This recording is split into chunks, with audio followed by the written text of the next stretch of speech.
저는 이 맥박이 안 뛰는데도 이렇게 눈을 뜰 수 있다는 거 그때 알았어요. 그러니까 의사들이 아이 맥박이 지금 안 뛴다고 이제 주눅이 들어가지고 어머나. 저 구석에서 어머나. 그냥 온갖 뭐 구박, 살인자 뭐 어머나.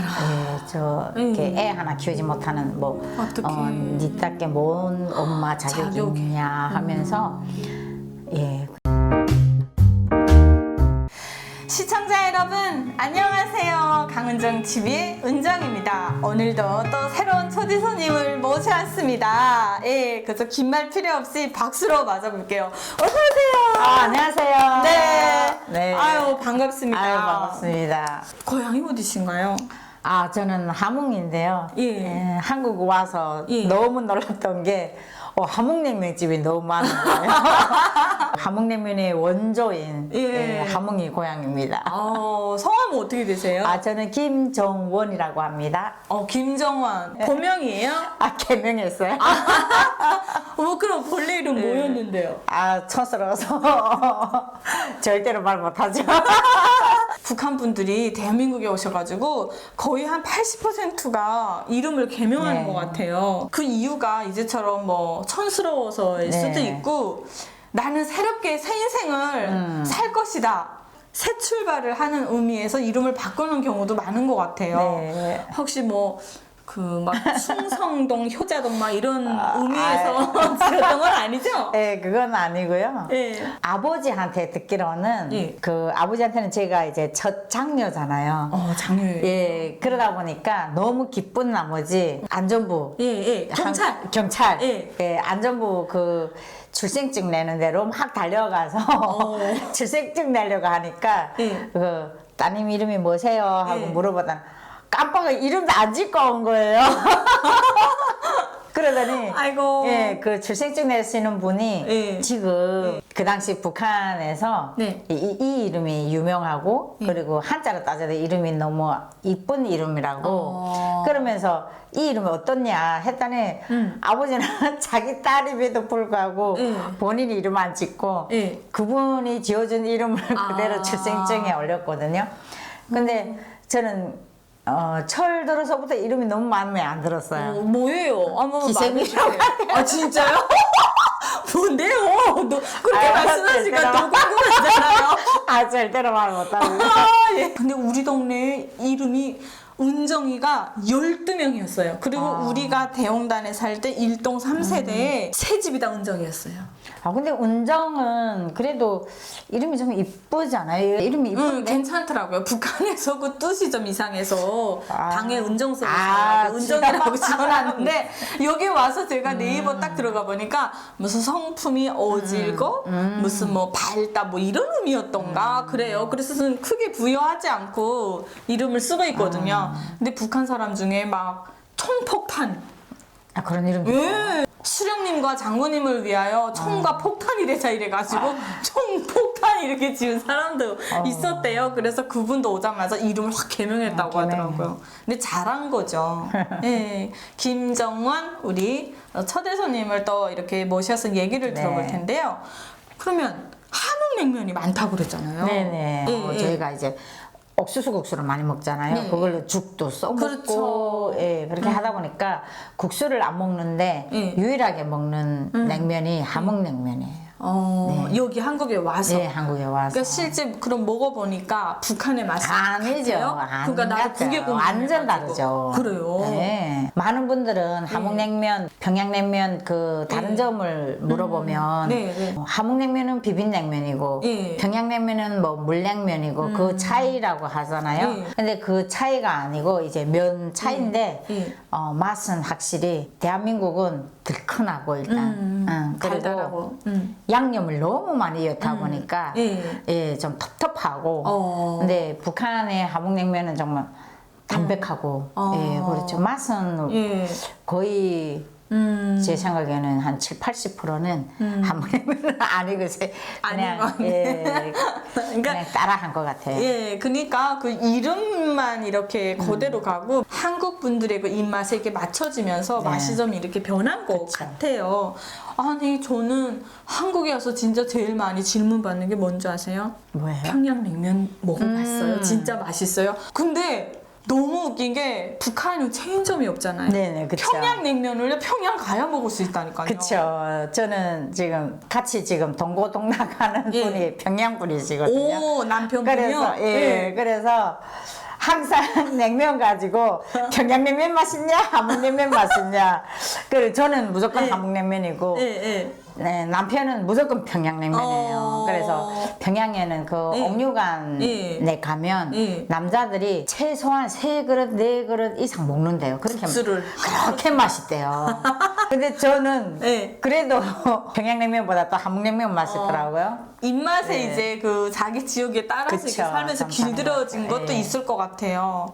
그래서 저도 막 그런 질문을 받았을 때 너무 당황스러워서 사실 평양을 못 가봐서 평양냉면은 못 맞아요. 먹어봤고요. 여기 와서 먹어봤어요. 네. 이렇게 얘기를 많이 했었거든요. 근데 여기 대한민국에 온 지 얼마나 되셨어요? 3년 12월에 인천공항에 도착해서 예, 지금까지 10년 됐어요. 진짜요? 네. 야, 2003년이면은 네. 정말 탈북은 진흥순이라더니 진짜 깨셨네요. 아니, 저희 남편이 예. 처음에 만나서 제가 2003년에 대한민국에 왔고 예. 두만강을 예. 1997년에 건넜다고 했더니 아. 저희 남편이 뭐라는 줄 예, 아세요? 예, 뭐래요? 저보고 일찍 반동이래. 일찍 반동? 일찍이 조국을 배반했다. 이제 일찍 반동. 네, 일찍 반동. 그러니까 웃기는 얘기로 그러는 거잖아요. 아니 그러면은 북한에서는 고향은 함영이라고 하셨고 무슨 일 하셨어요? 90년대 그때 이제 그 북한에 이제 수출 피복 공장이 예. 많이 이렇게 생기면서 네, 네. 예, 저는 수출 피복 공장에서 옷을. 일을 옷 만드는 일. 북한은 결혼을 되게 일찍 하잖아요. 그렇죠. 벌써 25살, 6살이면 노처녀라고 그래 하잖아요. 맞아요. 빨리 시집 갔어요. 오. 그래서 23살에 아이고 꽃 같은 나이에. 23살에 결혼을 해서 예. 함흥시도 북한에서는 거의 두 번째, 세 번째를 갈 정도로 큰 도시인데 예. 저는 그때 이제 농촌으로 시집 갔어요. 네, 함흥시에서 농촌으로 네. 왜 농촌으로 가셨어요? 예. 90년대에서 딱 올라가면서 그때부터 벌써 이제 그 먹는 것들이 좀 힘들었어요. 아 90년대 초부터. 네, 90년대 초부터 예. 먹는 게 좀 힘들었고 예. 그리고 그때부터 이제 배급이 우리가 그 한 달에 2번씩 이제 예. 배급 날짜 딱 정해서 예. 2번씩 배급을 주는데 그쵸 보름에 한 번씩 정해서 보름에 한 번씩 주잖아요. 날짜가 예. 지금도 잊지 않는 게 저희 배급 날짜는 5일, 20일. 그거는 다 안 까먹고 예, 왜냐면 애 때부터 그 배급 탈 때는 엄마 예. 따라서 같이 배급 타고 그치 했으니까. 그치. 근데 그 배급이 90년 초부터 예. 밀리기 시작했어요. 그래서 못 준다는 거죠? 멈췄다는 거죠? 한 달에 2번씩 딱딱 줘야 되는데 어떤 때는 한 달에 한 번 줄 때가 있고 또 한 달 건너서 막 그러니까. 이렇게 해서 계속 밀리다 보니까 먹는 게 좀 힘든 시기였던 것 같아요. 예. 그래서 농촌으로 시집 가면 배는 안 걸켜. 배는 안 굵겠다. 부모님들 생각이죠. 근데 실제적으로 가보면 농촌도 모내기 때 우리가 모내기 시기가 이제 5월달이면 모내기 때인데 모내기 때부터 농민들이 다 죽을 먹어요. 맞아요. 우리가 농장이었잖아요. 아, 그래요? 예. 아. 죽 먹고 농사일하는 게 더 힘들어요. 맞아요. 죽 먹고 차라리 직장이라는 게 낫지. 머리를 잘못 쓰셨어요. 아니 그리고 네. 또 제가 간과했던 게 뭐냐면 노동자한테 시집 가면 여자들은 거의 집에서 놀잖아요. 예, 예. 배급 비록 300을 타더라도. 그렇지. 예. 300이라면 이해를 못해요. 그러니까 나가서 일하는 직장 그 출근하는 남편이 받는 배급 그람수와 주부가 집에서 받는 노는, 그람수는 달라요. 예. 위는 똑같은데 너는 집에서 노니까 300 먹고 너는 나가 일하니까 700 700 먹어라. 진짜 웃기지? 맞아. 내 위도 내 마음대로 못해요. 진짜. 네. 그래도 집에서 놀고 편안하게 여자들이 예. 그냥 집 살림만 하면 되잖아요. 예. 그런데 농촌에 시집 가면 여자들 못 놀아요. 왜냐면 농촌에는 손이 딸리잖아요. 그렇죠. 그러니까 여자들은 정말 아파서 일 못하는 정도 외에는 여자들은 무조건 농촌 일을 해야 되더라고요. 그걸 제가 간과했죠. 아이고, 네. 힘드셨겠다. 농장이라면서. 많은 촌에서 3년을 있었는데 진짜 이렇게 오늘도 애기, 우리 은정씨 애기 보니까 또 울컥하고. 어머나. 네. 애기 두고 왔어요? 하늘나라 먼저 갔어요. 애기. 어머나, 어떡해. 근데 돌 이제 금방 돌했어요. 지났다면서요. 저희 애기는 10월이 돌인데 두 번째 돌 전에, 그러니까 10월이면 두 돌을 보는데 이제 7월 달에 하늘나라 먼저 가가지고. 아파서. 예. 그래서 지금도 지금도 이제 애기만 보면 저 애기만 보면 그냥 이렇게 울컥울컥해요. 제가 또 더 가슴에 너무 아픈 게 농촌에서 우리가 이제 5월달부터 이제 모내기 전투 그쵸. 무슨 뭐 어쩌고저쩌고 하면 아이를 돌볼 수 있는 어떤 그런 좀 그 여유가 없죠. 좀 제한돼 있거든요. 그래서 애기를 어린이집에 맡기고 나가야 되잖아요. 근데 이제 맡겨도 우리가 농촌에서는 일하면 이제 새벽 조기 뭐 그런 거 하면 새벽 4시, 5시에 나가서 먼저 그 새벽 일을 하고 그때는 아이를 어디 맡길 수도 없고 그래서 친정집에 아기를 맡긴 게 그게 이제 이렇게 그러니까 아기가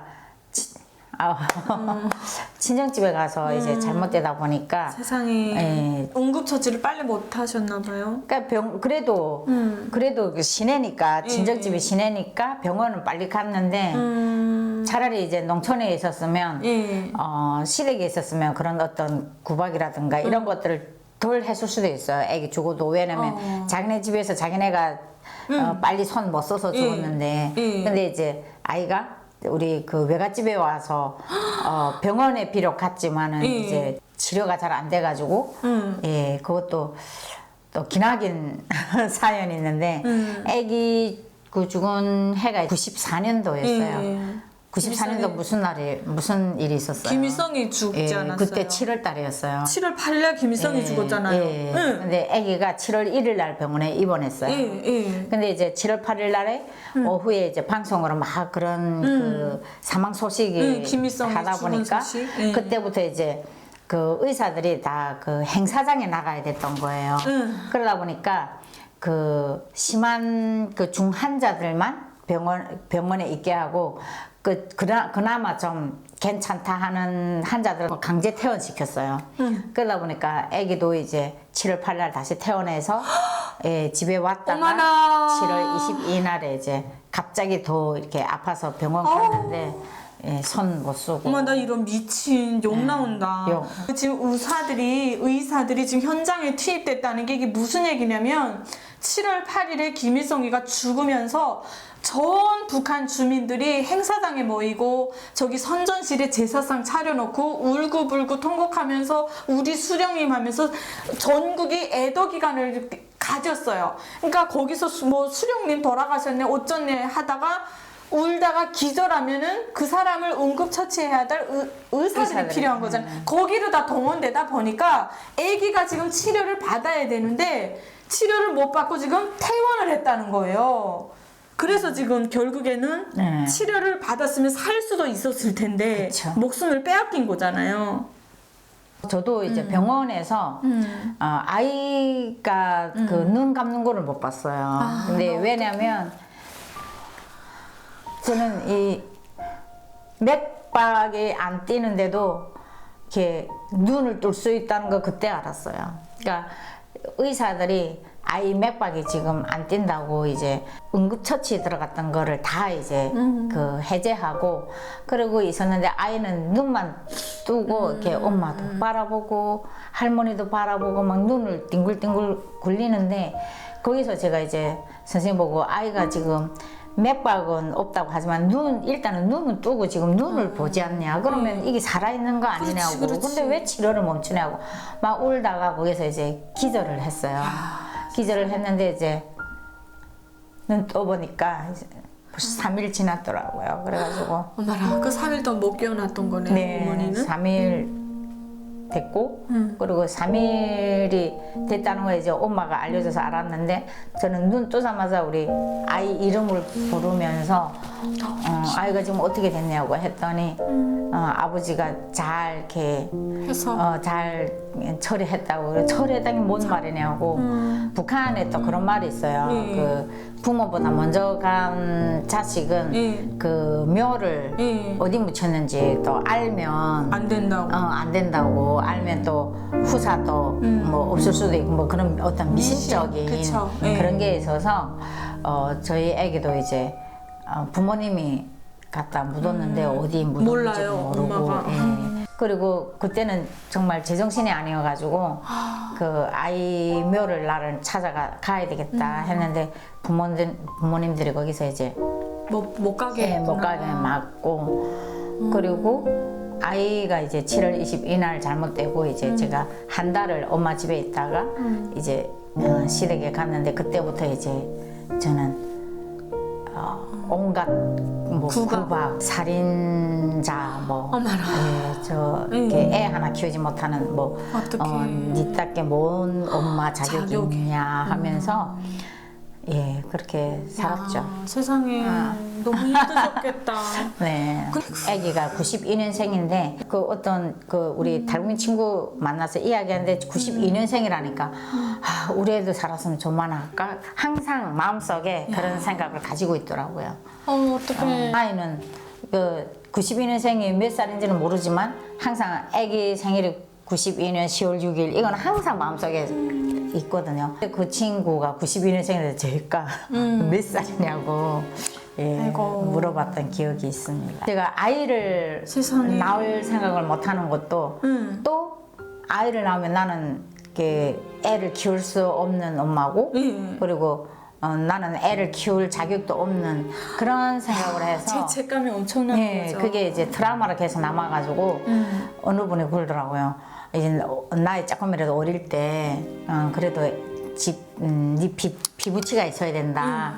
그런데도 나는 애 낳으면 안 된다고 항상. 그리고 이렇게 꿈에서도 이제 1년에 한 번씩 이제 꿈에서 나타나는데 애가 이제 주눅이 들어가지고 어머나. 구석에서 어머나. 그냥 근데 너무 감사한 게 지금 남편하고 결혼하고 이 꿈이 없어졌어요.